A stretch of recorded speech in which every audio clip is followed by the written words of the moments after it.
नमस्कार दोस्तों, हमारे YouTube चैनल में आपका स्वागत है। चलिए शुरू करते हैं भगवान श्री विष्णु पुराण के पहले अंश के 12वें अध्याय को। भगवान श्री हरि विष्णु से यही मनोकामना है कि हम सबकी इच्छाएं पूरी करें, हम सब पर अपना आशीर्वाद सदैव बनाए रखें। श्री पराशर जी बोले, यह सब सुनकर राजपुत्र ध्रुव उन ऋषियों को प्रणाम करके उस वन से चला गया। एक मधु नामक वन में आ जाता है। आगे चलकर उस वन में मधु नामक दैत्य रहने लगा था, इसलिए वह इस पृथ्वी तल में मधुवन नाम से विख्यात हुआ। वहीं मधु के पुत्र लवण नामक महाबली राक्षस को मारकर शत्रुघ्न ने मथुरा नाम की पुरी बसाई, जिसमें निरंतर देव श्री हरि की सन्निधि रहती है। उसी सर्वपाप हरि तीर्थ में ध्रुव ने तपस्या की। मरीचि आदि मुनीश्वरों ने उसे जिस प्रकार उपदेश किया था, उसने उसी प्रकार अपने हृदय में श्री हरि विष्णु भगवान का ध्यान करना आरंभ कर दिया। इस तरीके से अनन्यचित होकर ध्यान करते रहने से उसके हृदय में भगवान हरि सर्वतोभाव से प्रकट हुए। योगी ध्रुव के चित्त में भगवान विष्णु के स्थित हो जाने पर सर्वभूतों का धारण करने वाली पृथ्वी उसका भार ना संभाल सकी। उसके बाएं चरण पर खड़े होने से पृथ्वी का बायां आधा भाग झुक गया और फिर दाएं चरण पर खड़े होने से दायां भाग झुक गया। और जिस समय वे पैर के अंगूठे से पृथ्वी को दबाकर खड़ा हुआ तो पर्वतों के सहित समस्त भूमंडल विचलित हो गया। उस समय नदी, नद, समुद्र आदि सभी अत्यंत क्षुब्ध हो गए और उनके शोभ से देवताओं में बड़ी हलचल मच गई। तब यम नामक देवताओं ने अत्यंत व्याकुल होके इंद्र के साथ परामर्श किया, उसके ध्यान को भंग करने का आयोजन बनाया। इंद्र के साथ अति आतुर कुष्मांड नामक उपदेवताओं ने नाना रूप धारण करके उसकी समाधि भंग करना आरंभ किया। उस समय माया ही से रची हुई उसकी माता सुनीति नेत्रों में आंसू भरे उसके सामने प्रकट हुई और कहने लगी, तूने शरीर को भुलाने वाले इस भयंकर तप का आग्रह किया है, इसको छोड़ दे। मैंने बड़ी बड़ी कामनाओं द्वारा तुझे प्राप्त किया है। मुझ अकेली अनाथा दुखिया को सौत के कटु वाक्यों से छोड़ देना क्या सही है ये? बेटा, मुझ आश्रयहीन का तो तू ही एकमात्र सहारा है। कहाँ तो 5 वर्ष का तू और कहाँ तेरा ये अति उग्र तप। अभी तो तेरे खेलने कूदने का समय है, फिर अध्ययन का समय आएगा, उसके बाद समस्त भोगों को भोगने के बाद अंत में तपस्या करना ठीक होगा। तो इस प्रकार क्यों अपने सर्वनाश में तत्पर हुआ जा रहा है? तेरा परम धर्म तो मुझको प्रसन्न रखना ही है। अतः तू अपनी आयु और अवस्था के अनुकूल कर्मों में लग। यदि आज तू इस तपस्या को नहीं छोड़ेगा तो देख, तेरे सामने मैं ही अपने प्राण छोड़ दूंगी। इसके बाद श्री पराशर जी मैत्रेय को बताने लगे, भगवान विष्णु में चित्त स्थिर होने के कारण ध्रुव ने उससे आंखों में आंसू भरकर इस प्रकार विलाप करते देखकर भी नहीं देखा। तब, अरे बेटा, यहाँ से भाग भाग भाग।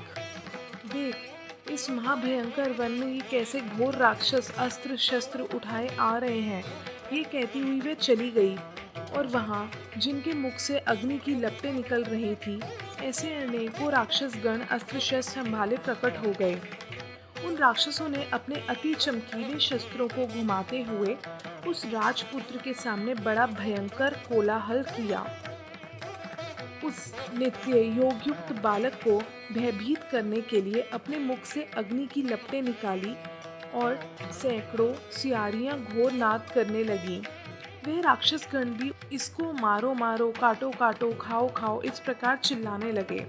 फिर सिंह, ऊंट, मकर आदि के मुख वाले वह राक्षस राजपुत्र त्राण देने के लिए नाना प्रकार से गरजने लगे, किंतु उस भगवान भक्त बालक को वह राक्षस, उनके शब्द, सियारियां और अस्त्र शस्त्र कुछ भी दिखाई नहीं दिया। वह राजपुत्र एकाग्र चित्त से निरंतर अपने आश्रयभूत विष्णु भगवान को ही देखता रहा, किसी भी प्रकार दृष्टिपात नहीं किया। तब संपूर्ण मायालीन हो जाने पर उससे हार जाने की आशंका से देवताओं को बहुत बड़ा भय हुआ। अतः उसके तप से सब आपस में मिलकर जगत के आदि कारण शरणागत अनादि और अनंत श्री हरि की शरण में गए और उनसे कहने लगे, हे परमेश्वर, हे पुरुषोत्तम, हम सब ध्रुव की तपस्या से संतप्त होकर आपकी शरण में आए हैं। जिस प्रकार चंद्रमा अपनी कलाओं से प्रतिदिन बढ़ता है, उसी प्रकार यह भी तपस्या के कारण रात दिन उन्नत होता जा रहा है। हे जनार्दन, उस उत्तानपाद पुत्र के तपस्या से भयभीत होकर हम आपकी शरण में आए हैं। आप उसे तब से निवृत्त कीजिए। हम नहीं जानते वह इंद्रत्व चाहता है या सूर्यत्व, अथवा उसे कुबेर, वरुण या चंद्रमा पद की अभिलाषा है। आप हम पर प्रसन्न होइए और इस उत्तानपाद के पुत्र को तब से निवृत्त करके हमारे हृदय का कांटा निकालिए। इस पर श्री भगवान कहने लगे, उसे इंद्र, सूर्य, वरुण, कुबेर आदि किसी पद की अभिलाषा नहीं है। उसकी जो कुछ इच्छा है वह मैं सब पूर्ण करूँगा। तुम निश्चिंत होकर इच्छा अनुसार अपने अपने स्थान को जाओ। मैं तपस्या में लगे हुए उस बालक को निवृत्त करता हूँ। श्री पराशर जी इसके बाद मैत्रेय जी को बताने लगे कि देवादिदेव भगवान के ऐसा कहने पर इंद्र आदि समस्त देवगण उन्हें प्रणाम करके अपने अपने स्थानों पर चले गए। सर्वात्मा भगवान हरि ने ध्रुव की तपस्या में से प्रसन्न होकर उसके निकट चतुर्भुज रूप से जाकर इस प्रकार कहा, पुत्र ध्रुव, तेरा कल्याण हो। मैं तेरी तपस्या से प्रसन्न होकर तुझे वर देने के लिए प्रकट हुआ हूँ। तू वर मांग। तूने संपूर्ण बाह्य विषयों से उपरत होकर अपने चित्त को मुझे में ही लगा लिया, अतः मैं तुझसे अति संतुष्ट हूँ। अब तू अपनी इच्छा अनुसार श्रेष्ठ वर मांग। देवादिदेव भगवान के ऐसे वचन सुनकर बालक ध्रुव ने आंखें खोली और अपनी ध्यान अवस्था में देखे हुए भगवान हरि को साक्षात अपने सम्मुख खड़े देखा। श्री अच्युत को किरीट, शंख, चक्र, गदा, धनुष, खड्ग धारण किए देख उसने पृथ्वी पर सिर रखकर प्रणाम किया और सहसा रोमांचित तथा परम भयभीत होकर उसने देव देव की स्तुति करके इच्छा की, किंतु इनकी स्तुति के लिए मैं क्या कहूँ? क्या कहने से इनका स्तवन हो सकता है? ये न जानने के कारण वह चित्त में व्याकुल हो गया और अंत में उसने देव देव की शरण ली और कहने लगा, भगवान, आप यदि मेरी तपस्या से संतुष्ट हैं तो मैं आपकी स्तुति करना चाहता हूँ।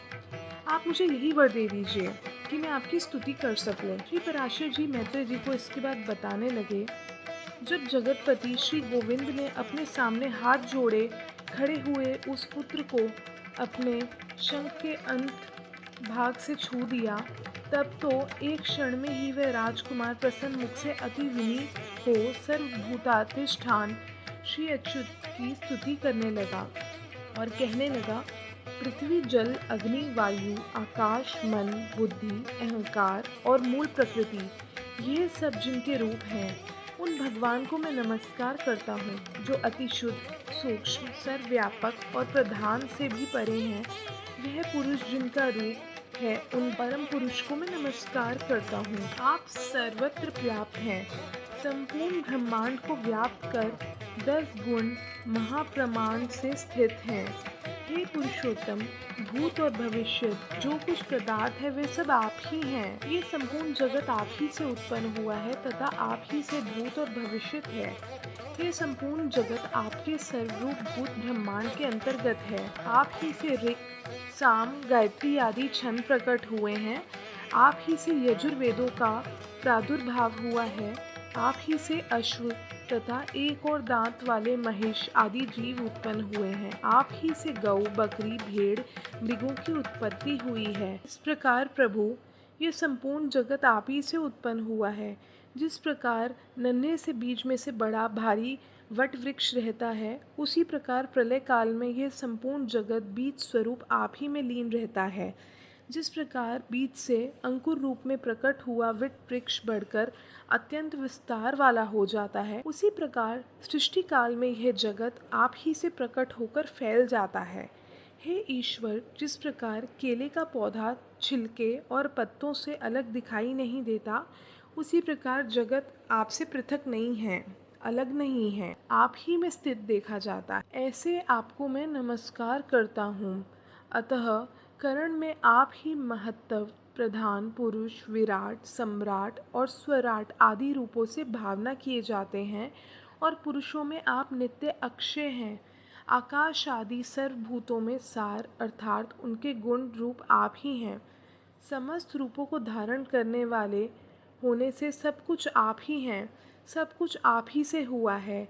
एतएव सबके द्वारा आप ही हो रहे हैं, इसलिए आप सर्वात्मा को नमस्कार है। मेरी तपस्या भी सफल हो गई है, क्योंकि मुझे आपका साक्षात दर्शन प्राप्त हुआ है। स्तुति को सुनकर भगवान बोले, तुमको मेरा साक्षात दर्शन प्राप्त हुआ है, इससे अवश्य ही तुम्हारी तपस्या सफल हो गई है। परंतु हे राजकुमार, मेरा दर्शन भी तो कभी निष्फल नहीं होता, इसलिए तुझको जिस वर की इच्छा हो वह वर मांग ले। मेरा दर्शन हो जाने पर पुरुष को सभी कुछ प्राप्त हो जाता है। ध्रुव कहने लगे, आप सभी के अंतःकरण में विराजमान हैं। हे ब्रह्मांड, मेरे मन में जो कुछ भी है, क्या वो आपसे छुपा है? मैं दुर्विनीत जिस अति दुर्लभ वस्तु की हृदय से इच्छा करता हूँ, उससे आपकी आज्ञा अनुसार आपके प्रति निवेदन करता हूँ। हे समस्त संसार को रचने वाले परमेश्वर, आपके प्रसन्न होने पर क्या दुर्लभ है। प्रभु, मेरी सौतेली माता गर्व से अति बढ़कर मुझसे ये कह रही थी, जो मेरे उदर से उत्पन्न नहीं हुआ, उसके योग्य ये राजासन नहीं है। आपके प्रसाद से मैं उस सर्वोत्तम एवं अव्यय स्थान को प्राप्त करना चाहता हूँ, जो संपूर्ण विश्व के आधारभूत हो।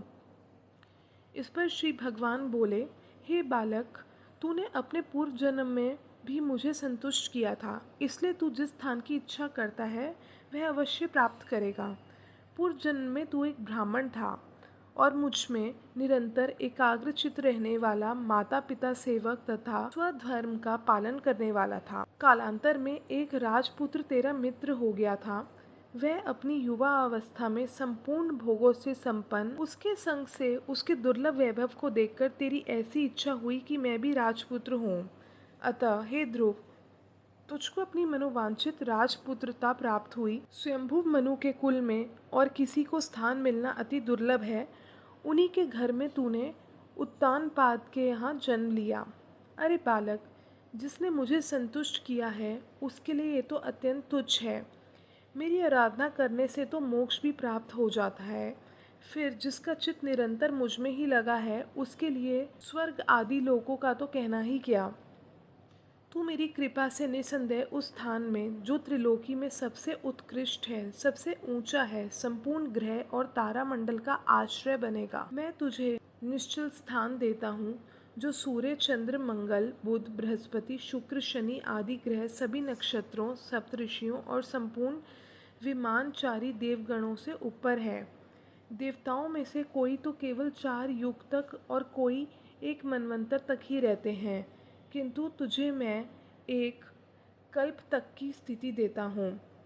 तेरी माता सुनीति भी अति स्वच्छ तारा रूप से उतने ही समय तक तेरे पास एक विमान पर निवास करेगी। जो लोग समाहित चित्त से सायंकाल और प्रातःकाल समय तेरा गुण कीर्तन करेंगे, उनको महान पुण्य होगा। इस प्रकार पूर्व काल में जगतपति देवादिदेव भगवान जनार्दन से वर पाकर ध्रुव उस अति उत्तम स्थान में स्थित हुआ। अपने माता पिता की धर्म पूर्वक सेवा करने से, द्वादशाक्षर मंत्र के महात्म्य और तप के प्रभाव से उनके मान, वैभव, प्रभाव की वृद्धि देखकर देव असुरों के आचार्य शुक्रदेव ने ये श्लोक कहे हैं। ध्रुव तप का कैसा प्रभाव है, इसकी तपस्या कैसा अद्भुत फल है, जो इस ध्रुव को ही आगे रखकर सप्त ऋषिगण स्थित हो रहे हैं। इसकी यह सुनीति नाम वाली माता भी अवश्य ही सत्य और हितकर वचन बोलने वाली है। संसार में ऐसा कौन है जो इसकी महिमा का वर्णन कर सके, जिसने अपनी कोख में उस ध्रुव को धारण करके त्रिलोकी का आश्रयभूत अति उत्तम स्थान प्राप्त कर लिया, जो भविष्य में भी स्थिर रहने वाला है। जो व्यक्ति ध्रुव के इस दिव्य लोक प्राप्ति के प्रसंग का कीर्तन करता है, वह सब पापों से मुक्त होकर स्वर्ग लोक में पूजित होता है। वह स्वर्ग में रहे अथवा पृथ्वी में कभी भी अपने स्थान से च्युत नहीं होता, अर्थात वह अपने स्थान से नीचे नहीं गिरता तथा समस्त मंगलों से भरपूर रहकर बहुत काल तक जीवित रहता है।